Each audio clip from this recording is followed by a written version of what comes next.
So, wag niyo iisipin yung utang na loob. Ang isipin ninyo kung ano yung makakabuti sa inyo. Okay? So, yan po about sa utang na loob. Now, no, wala po akong kinakampihan dito ha. Ito lang po yung sa akin. Hindi po porke sweet, no, malambing, okay, or anything na gesture, no, na nagpapakita sa isang magkasintahan na sweetness, pwede nyo na pong gawin yung gusto nyong gawin anytime, anywhere na gusto ninyo.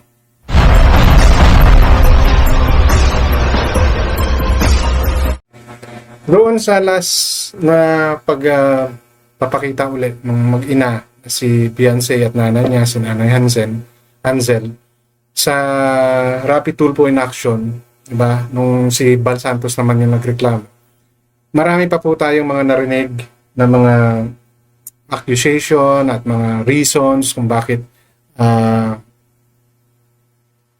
nagkaroon ng pagreklamo, no? Bakit nireklamo na talaga nila Beyonce si Bal Santos Matubang.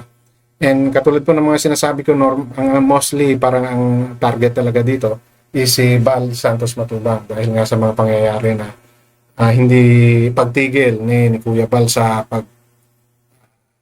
reactions, no? Yung mga pagpilit niya pa rin sa lab team. So, kumbaga, marami pang mga napag-usapan. At ang isa sa naging para sa akin tumatak ay yung pagtanaw nila ng utang na loob, kaya nagawa ni Beyonce na pumunta doon sa dagat at yung parang movie na gagawin na Marimar, no? Parang may ganun okay, and kaya daw nagawa yon out of utang na loob.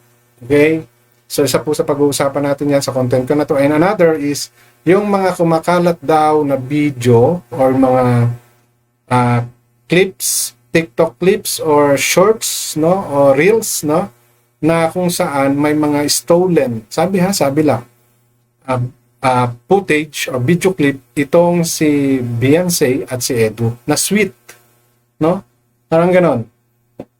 And sabi pa, kaya raw pinapa-take down yon because of those mga unseen, no, or off-cam na mga movements nila. Kung ano po yung mga sinasabi ko, yan po ang ating bibigyan ng opinion sa content ko na to. At kung bago po yung sa aking channel, please don't forget to like, share, and subscribe na rin po. Pakihit ng notification bell para maging aware kayo sa aking mga upcoming content. Any comment, suggestion, recommendation, leave it on our comment section. Issue lang po tayo, walang personalan. At always po, lagi kayong mag-fact check para hindi pa kayo pagsabihang fake news. Alright?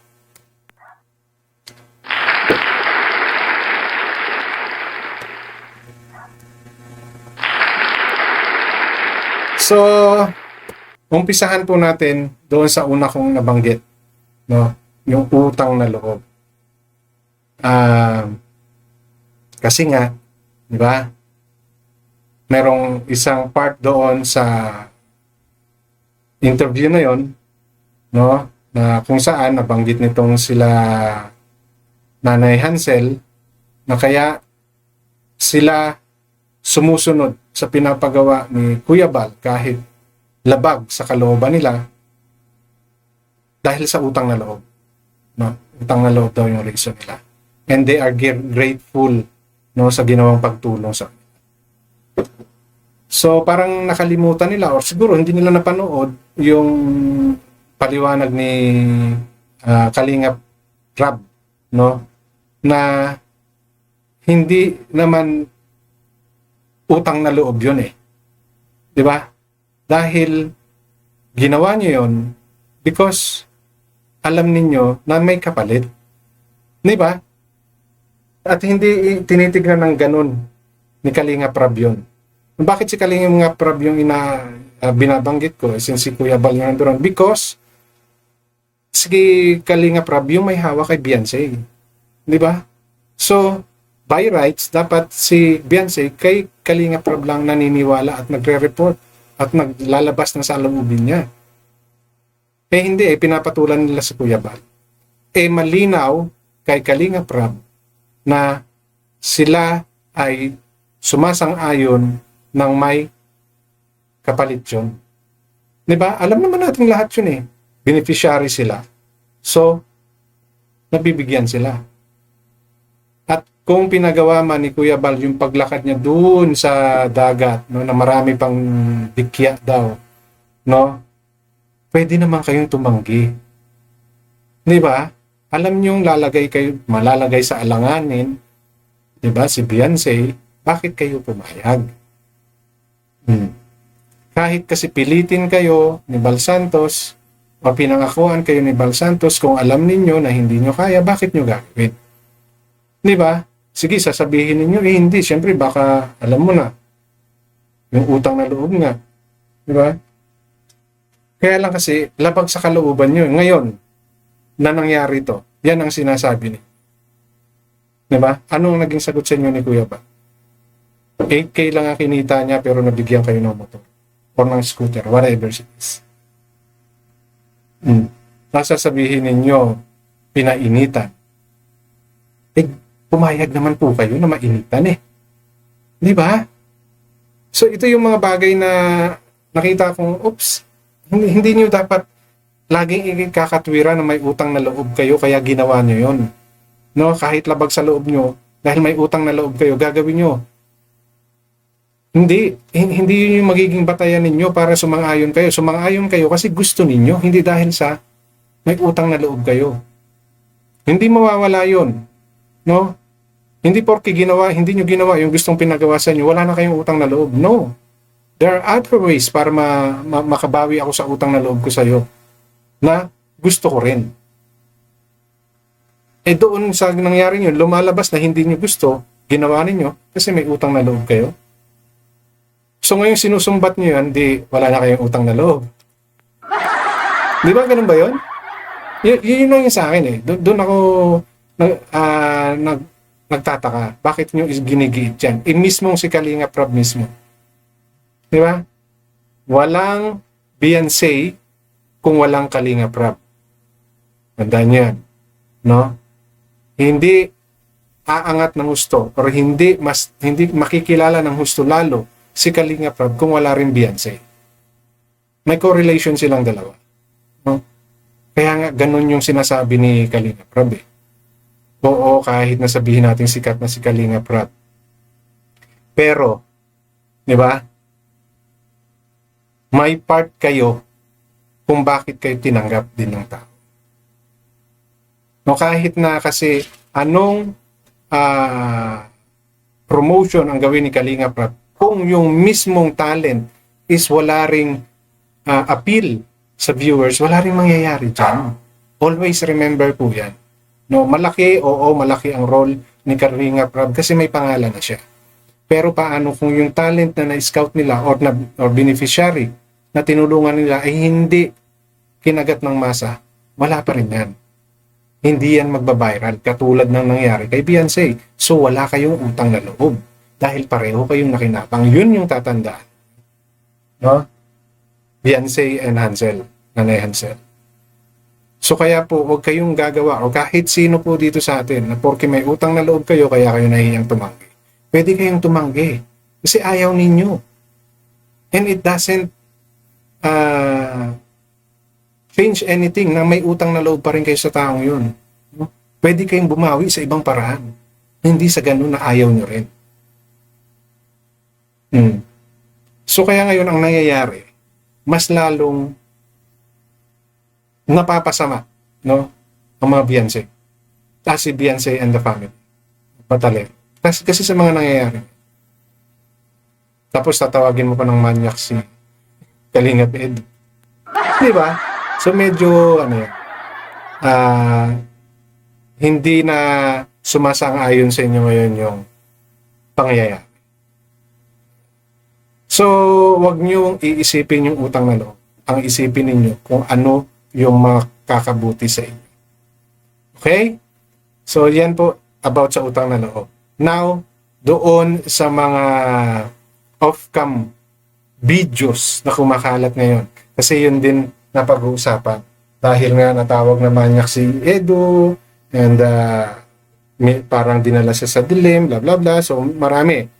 So, kina-counter ngayon yan nung mga off-cam video na meron sila.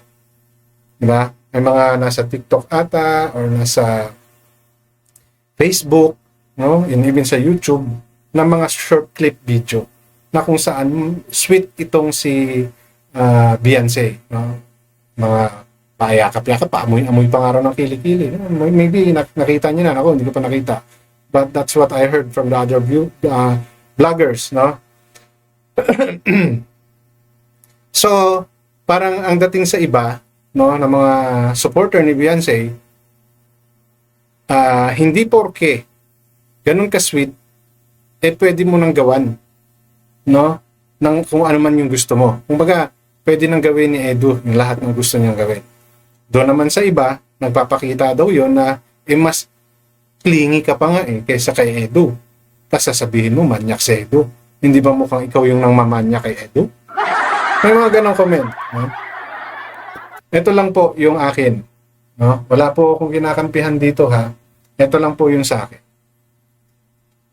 Hindi po porke sweet, no, malambing, okay, or anything na gesture, no, na nagpapakita sa isang magkasintahan na sweetness, pwede nyo na pong gawin yung gusto nyong gawin anytime, anywhere na gusto ninyo. Okay? Ano ang ibig sabihin? Katulad nitong nangyaring ito na sinasabi, no, na nag-take advantage si Edu, dinala sa maliblib na lugar, and may plano, no, may something siyang plano. Okay? Alam niyo po, pag ganyan pong may mga ganyang reklamo, hindi po dyan binibigyan ng pansin yung sweetness nila prior sa nangyari. Before, no? Nangyari, kung sweet sila a few days, pero suddenly si babae nag-complain, papakinggan po yan. No? Siniseryoso po yan. Lalo't babae ang nagreklamo. No, kaya wag niyo pong sasabihin na siya pa nga yung mukhang manyak na dahil sa yung dikit kay Edu tapos pinaamoy niya pa kilikili niya. Yes, that's the time nang silang pareho ay okay para sa kanila at okay sa babae. No? Pero hindi po yun ticket to do anything you want sa partner mo. And even sa lalaki. Di ba? Let's say, baliktarin natin yung sitwasyon. Ano? Oh, si Beyonce ang nagdala kay Edu sa dilim, sa maliblib na lugar. Umayaw si Edu. Di ba? At nagreklamo. Pwede pa rin pong dinggin yan. Kasi nga, hindi ka sang-ayon. Ayaw mo. Oh. Kasi sa mag-asawa nga po, may ganyan na, may case na ng rape. Di ba? Mag-asawa na yan, kasal na yan. Ha? Pag sinabing mag-asawa, kasal na yan. Partners is a different. Oh, may bas-bas na. Kumbaga, talagang legally married na sila. Same thing sa mag-partner. Ganun din po yun. No, hindi po porke masaya kayo kahapon at ngayon ay hindi na at umayaw yung isa sa partner ninyo, babaliwalain yun. Hindi. Oras na magreklamo yun, pwede po kayong makasuhan. Same thing sa nangyaring ito kay Edu at saka kay Beyonce. So wag niyo pong pagbabasihan yung mga video clip na mga nakikita ninyo na para masabi ninyong si Beyonce pa yung nagmanya kay Edu. Ha? Mali po yun. Dahil may mga naririnig po akong ganung kwento. Yun po yung ginagawa nilang batayan para sabihin na nagrereklamo ka nagsasabi ka na manyak si Edu ikaw pa tong kumakakapit kay Edu, no? Hindi po.